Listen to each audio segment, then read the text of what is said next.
he ended up talking to a former neighbor, and the neighbor told him about this North Dakota thing, because he's also hauling water out there.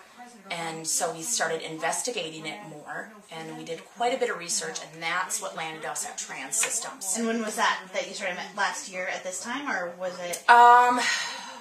No. Oh, Jason just went out there this June. But you started like investigating it this summer? Oh yeah, at the beginning of the summer. When did he lose his job with the school district? Just before school ended. Just before. Okay. Yeah.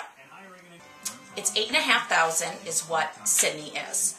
And I feel like it feels a lot like Aiken, the city of Aiken, or the town of Aiken. It's small and, kind of slow like that.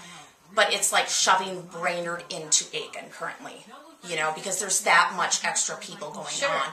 Because you have man camps everywhere, and it's crazy. Is that where he's staying? In a man camp? No, actually, they gave him that's right. real trailer. Like, most people are, like, in kind of... Apartments? No, they're in, like, RVs and fifth wheels and, like, nothing for the winter. And the housing is so terrible out there that local people can no longer afford the housing. And so you have families that live through the winter. Last year, there were several families that lived through the winter in a fifth wheel trailer. Like, I could not imagine having my kids in that would be like this living room and this kitchen. That's as big as you get for the whole winter.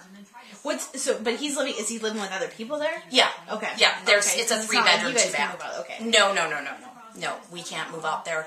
We have a spot for us to go that's affordable for us, but the going rate for the rent out there is astronomical. One house in the papers for a 4-bedroom, 2-bath trailer house that was fully furnished was $3,000 a month plus utilities. It's crazy how much they're asking.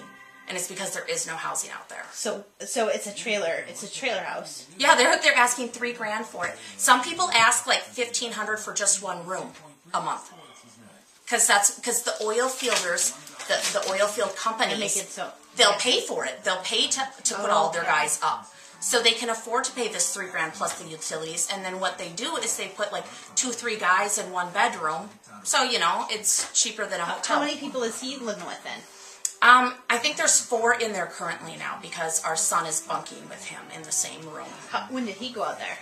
Joe just went out 2 weeks ago, or a week ago or so. Wow. To work for the same company? Mm-hmm. Yeah, because Joe's very talented. Yeah. He can weld. He worked for Case IH in Benson at one point, and he's just a really talented young man. Wow. So I hope he doesn't squander this away. You can even write that. Don't let him squander this opportunity away. Well, when you figure in the compensation for the housing, you're still making about $5 less, than the average going rate around there.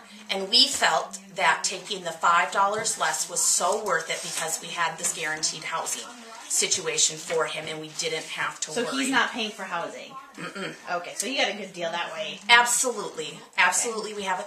And then it was also the issue that we didn't want to go with an oil field company. We wanted to stay local so that, if the economy busts like it did here, we don't want to be in this situation ever again. Sure. We want a job, and this company's been very, very good to us.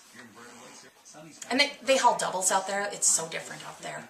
They have these big, ginormous trailers. I've never seen them that big before. And then they have a pup trailer that's called, which is a small little one. And they can haul well beyond the limits of Minnesota because Minnesota is so tight about everything. Is he working how many hours a day? I mean, is he working he's working 70 hours a week. Wow.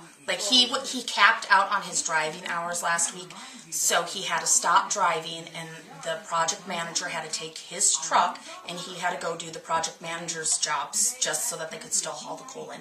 Because Trans Systems is having such a hard time getting employees because they refuse to compete with the oil field companies because they know they can't. And so now they've brought in all of the Mexicans to come in and do the driving during the beet season. Because they've got a couple dedicated guys that they can do the coal run, but when it comes to the beet season, they don't have it. Sure. Yeah, we would totally make it a home for a while. And Trans Systems has locations throughout the United States. They've actually have one here in Minnesota, but they don't have any work here in Minnesota. So, you know, eventually we would hope to be moving around, and we just feel like this is our way to go see the world. Well, the United States. You know,